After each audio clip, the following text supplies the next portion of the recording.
Okay, this is for snare drums, and it is You Asked For It. So let's just break down measures 1 through 5 for a second. First measure is just high accents on 16th notes, so just make sure that those are super locked in, because bar 2, you have double strokes added into there. You'll want to bring those down a little bit just so that you can control them, but without a super steady first measure, you're not going to get a steady second measure. And then as we approach measure 3, I just want to start in the center on those flams and buzzes, and the last buzzes should be right above the logo at the top of your drum. So measures 1 through 5 should sound like this.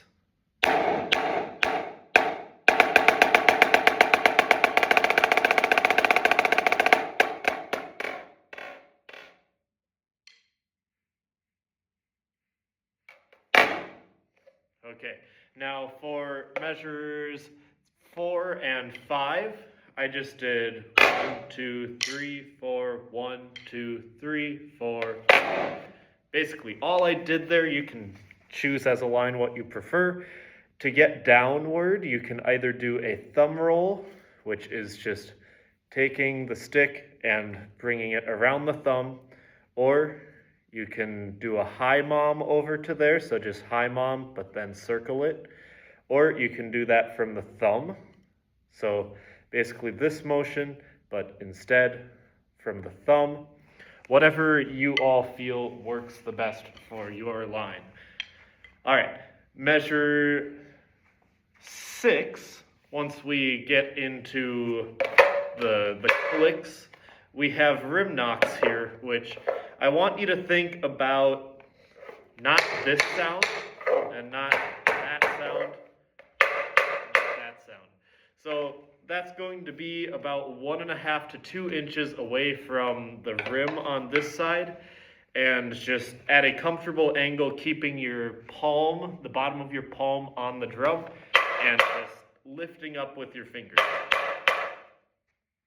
Okay, so that rhythm sounds like this.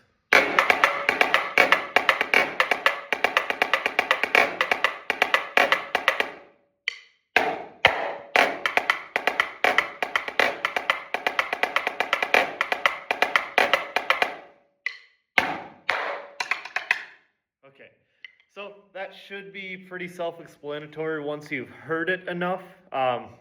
Yeah, you get the feel. The hardest part about that is one click shot.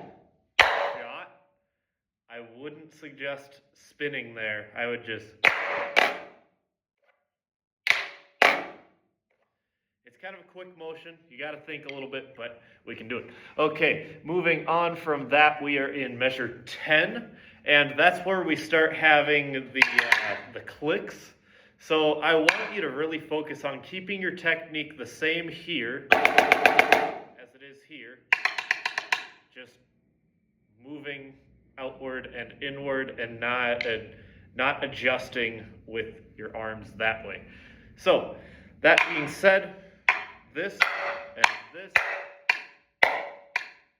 should be a very fluent motion. You don't need to move excessively up for these rim shots. Yes, they should be louder than your average rim shot, but they shouldn't be too crazy. But anyways, here is measure 10.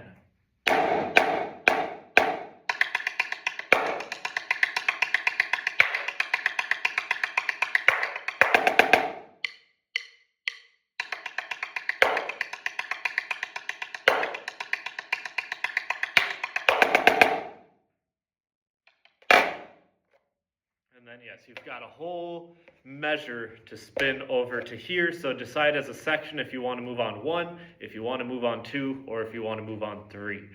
Okay, and then it's the same exact thing up until the end, just on measure 18, the last measure, you've got 1, 2, 3, 4. That can be high, so 1, 2, 3, 4, or 1, 2, 3, 4. Whatever makes the most sense for you all, I will let you decide. But here is the entire thing.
Let me know if you have any questions.